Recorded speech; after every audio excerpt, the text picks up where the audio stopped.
இயேசு கிறிஸ்துவின் இனிதான நாமத்தில் இன்றைய ஆவிக்குரிய சிந்தனைக்கு உங்களை அன்புடன் வரவேற்கின்றோம். இப்போதும் ஒரு பாடலுக்கு பின்பு உங்கள் சிந்தையை தெளிவிக்கும் ஆவிக்குரிய செய்தியை கேட்கலாம். நடத்தி வந்த பாதைகளை நினைக்கும் போதெல்லாம் கண்ணீரோடு நன்றி சொல்லி துதிக்கிறேனையா. நடத்தி வந்த பாதைகளை நினைக்கும் போதெல்லாம் கண்ணீரோடு நன்றி சொல்லி துதிக்கிறேனையா. உங்க அன்பு பெரியது, உங்க இரக்கம் பெரியது, உங்க கிருபை பெரியது, உங்க தயவு பெரியது. உங்க அன்பு பெரியது, உங்க இரக்கம் பெரியது, உங்க கிருபை பெரியது, உங்க தயவு பெரியது.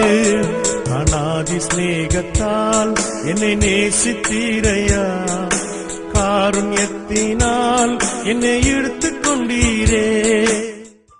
கிருபை நிறைந்த இயேசுவின் இனிதான நாமத்தினால் உங்களை வாழ்த்துகிறேன். இதனால் நம்முடைய ஆவிக்குரிய சிந்தனைக்காக ஆதியாகமம் 6ஆம் அதிகாரம் 8ஆம் வசனத்தை நான் வாசிக்கிறேன். நோவாவுக்கோ கர்த்தருடைய கண்களில் கிருபை கிடைத்தது. பாருங்கள், எவ்வளவு அருமையான ஒரு வசனம். கர்த்தருடைய கண்களிலே கிருபை கிடைத்த ஒரு மனிதனாய் நோவா இருக்கிறார். பழைய ஏற்பாட்டு காலம். அப்போ அந்த நாட்களிலே தேவன் பூமியை பார்க்கும் பொழுது மனிதருடைய இருதயம் எல்லாம் பொல்லாப்பா இருந்ததினாலே பூமியை அழிக்கும்படியான திட்டம் பண்ணிவிட்டார். அதில் உள்ள எல்லா உயிரினங்களும் அழிக்கப்பட வேண்டிய ஒரு சூழ்நிலை. ஆனால் ஒரு குடும்பத்தை மட்டும் காப்பாற்றுகிறார். அதுதான் நோவாவின் குடும்பம். கர்த்தருடைய கண்களில் கிருபை கிடைத்ததுன்னு சொல்லப்பட்டிருக்கிறது. இப்போ கர்த்தருடைய கண்களில் கிடைக்கும் கிருபை எவ்வளவு பெரிது. அந்த கிருபை பெற்றுக்கொள்வோமானால் அழிவிலிருந்து தப்பித்துக் கொள்ள முடியும். ஆனால் கிருபை கிடைத்ததனால் நோவாவோடு ஆண்டவர் பேசுகிறார், இவர் பேழையை உருவாக்கு. அதே மாதிரி கீழ்ப்படிந்து பெரிய பேழையை உருவாக்குகிறார். ஆண்டோடைய வார்த்தைப்படியெல்லாம் செய்கிறார். பெரும் மழை பெய்கிறது, நீரூற்றுகள் எல்லாம் திறக்கிறது, பூமியிலே ஜலப்பிரளயம் மூடிவிட்டது. எல்லா மனிதர்களும் அழிந்து போனார்கள். ஆனால் நோவா குடும்பம் மட்டும் அந்த பேழைக்குள் போய் தப்பிக்கொண்டது. அதற்கு காரணம் கர்த்தருடைய கண்களில் கிடைத்த கிருபை. இன்னைக்கு அவருடைய கண்களில் நாம் கிருபை பெற்றிருப்போம் என்று சொன்னால் நம்முடைய குடும்பம் பாதுகாக்கப்படும். நம்முடைய காரியங்கள் எல்லாவற்றிலும் கர்த்தர் கிருபை கொடுக்கும் பொழுது அவைகளும் ஜெயமாய் மாறும். அந்த கிருபை நாம் பெற்றிருக்கிறோமா? நோவாவுக்கு அந்த கிருபை கிடைப்பதற்கான காரணம் என்ன? அடுத்த 2 வசனம் தாண்டி பார்த்தால் நோவா தேவனோடு சஞ்சரிக்கிறவனா இருந்தான். பாவம் நிறைந்த உலகமாகத்தான், பாடுகள் நிறைந்த உலகமாகத்தான் இருந்தாலும் ஆண்டவருக்கு கொடுக்க வேண்டிய நேரம், ஆண்டவரை பிரியப்படுத்துகிற காரியம், ஆண்டவரோடு உறவாடுகிற, ஆண்டவரோடு நடக்கிற ஒரு அனுபவம் அந்த நாட்களிலே இருந்தது. இன்றைக்கு நமக்கு அது இருக்கிறதா? நாம் அநேக நேரத்தில் சோர்ந்து போகிறோம், புலம்புகிறோம். ஆனால் எவ்வளவு உலகத்தின் காரியங்களோடு பேசுகிறோம், மனிதர்களோடு சஞ்சரிக்கிறோம். அதையும் தாண்டி தேவனோடு சஞ்சரிக்கிற ஒரு அனுபவம் இருக்கும் என்று சொன்னால் நிச்சயமாகவே அவருடைய கண்களில் கிருபை கிடைக்கும். எங்கு போனாலும் இன்னைக்கு ஒரு நிச்சயப்பட்ட ஒரு சூழ்நிலை, அழிவுகள், விபத்துகள், ஆபத்துகள். ஆனால் இந்த நாட்களில் ஆண்டவரோடு நெருங்கி நடக்க கற்றுக்கொள்ளுவோம். நோவாவின் நாட்களில் நடந்தது போல மீண்டும் நடக்கும் என்று சொல்லி இயேசு சொன்ன காரியம் இன்னைக்கு நோவாவின் காலத்தை போலதான் சூழ்நிலைகள் இருக்கிறது.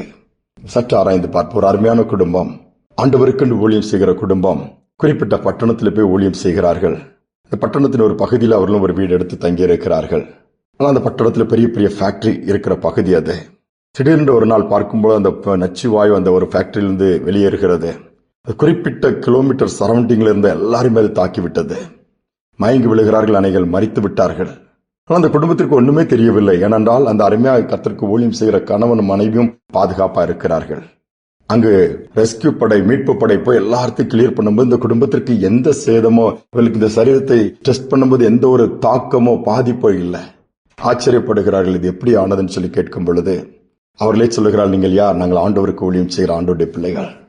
எங்களுக்கு என்ன நடந்துட்டே தெரியாது, ஆனால் எங்களுக்குள்ளே, எங்கள் வீட்டிற்குள்ள எந்த பாதிப்பும் இல்லை. அதுதான் கிருபை. எல்லா இடத்திலும் அழிவுகள், சுற்றிலும் மரணங்கள் இருக்கும் பொழுது இந்த ஒரு குடும்பத்தை கர்த்தர் காப்பாற்றுகிறார் என்று சொன்னால் கர்த்தருடைய கண்களில் அந்த குடும்பத்திற்கு கிருபை கிடைக்கிறது. அதனால் பாதுகாப்பு உண்டாகிறது. நம்முடைய வாழ்க்கையில் அப்படியே செய்வார். அந்த நாட்களிலே கர்த்தருடைய கண்களில் கிருபை பெற்றுக்கொள்ள வேண்டிய ஒரு நாட்களில் வந்துவிட்டோம். கர்த்தருடைய பார்வையில் நம்முடைய குடும்பம், நம்முடைய வீடு, நம்முடைய பிள்ளைகள் இருக்கிறாங்களா? இருந்தால் அவர்கள் ஆசீர்வதிக்கப்பட்டவர்கள். அது பெரிதான ஒரு ஆசீர்வாதம். அதுதான் இன்றைக்கு ஆண்டவர்கிட்ட கேட்போம், தாழ்த்தி கேட்போம். உடைய கண்களில் எனக்கு கிருபை கிடைக்கணும்பா. கிருபை கிடைச்சிச்சுன்னா மனுஷனுடைய கண்களில் தயவு கிடைக்கும். காரியங்கள் எல்லாவற்றுக்கான வழியும் திறந்துவிடும். ஜெபிப்போம். அன்பின் தகப்பனே, புதிய நாளை கொடுத்திருக்கிறீங்கப்பா. நிச்சயமற்ற ஒரு நாட்கள், என்ன எப்பொழுது எப்படி நடக்கும் தெரியாத குழப்பமான ஒரு காலகட்டத்தில் நாங்கள் வாழ்ந்துட்டு இருக்கிறோம். ஒரு பக்கம் அழிவு, ஒரு பக்கம் வேதனை, இன்னும் பல காரியங்கள் சூழ்ந்திருக்கிற நாட்களில பாதுகாப்பு என்று ஒன்றென்று சொன்னால் உடைய சட்டைகளின் நிலையில் உம்முடைய இடத்தில் தான் அந்த அடைக்கலம் இருக்கப்பா. அந்த நாளிலும் ஒவ்வொருவருக்கும் உடைய கண்களிலே கிருபை கிடைப்பதாக சொல்லி ஜெபிக்கிறோம். எங்களுக்கு உடைய கண்களில் கிருபை கிடைக்காவிட்டால் நாங்கள் நிர்மலமாகி விடுவோம். அழிவுக்கு தப்ப முடியாது. இறங்கி ஒவ்வொரு பிள்ளைகளுக்கும் வேண்டிய கிருபைகளை கொடுப்பீராக.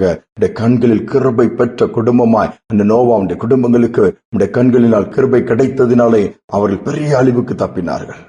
இந்த பாக்கியத்தை ஒவ்வொருக்கும் கொடுத்து வழி நடத்தும். தாழ்த்தி ஒப்புக் கொடுக்கிறேன். துதிகனமை ஏற்றுக்கொள்ளும் இயேசுவின் நாமத்தில் பிதாவே, ஆமேன், ஆமேன்.